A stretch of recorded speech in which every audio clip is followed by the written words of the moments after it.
Land Before Time, The Mark of the Longneck, Chapter 10.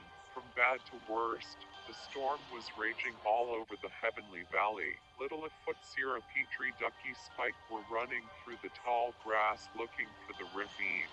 They were getting slammed by the heavy rain. This rain is too heavy. We can't see anything, Petrie replied nervously. Just push through. We're almost there, Littlefoot replied worriedly. Then Littlefoot spotted footprints on the ground. I see their footprints. Let's follow them, Littlefoot replied worriedly. Littlefoot, Sierra, Ducky, Petrie, Spike followed the footprints. Minutes later, Littlefoot spotted a long neck in the distance. Littlefoot approached the long neck. It was Shorty. Shorty, there you are, Littlefoot replied worriedly. Shorty turned around. What the hell are you doing here? Shorty asked panically. Why the hell are here? Sierra asked annoyed. You know that the ravine is dangerous during a storm.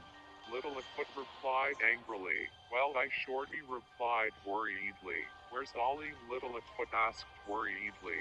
Shorty had a worried look on his face. What is it? Littlefoot asked worriedly. Shorty looked behind himself at the ravine. Littlefoot walked up to the edge of ravine.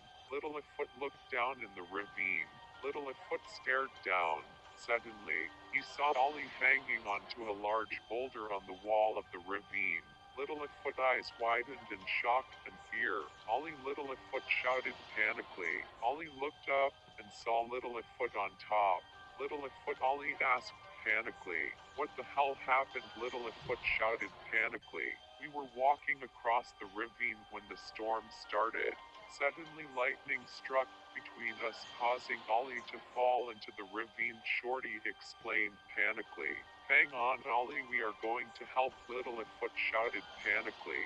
Petrie, you fly and get my dad, Littlefoot asked panically. Sure thing, Littlefoot, Petrie replied nervously. Petrie took off towards Bone. All right, we need to make a row. Go and get some vines around this area now, Littlefoot replied worriedly. Right away, Sierra replied. On it, yep, Ducky replied. Spike moaned loudly. Shorty, that includes you, Littlefoot replied angrily. Oh yay, sure, Shorty replied nervously.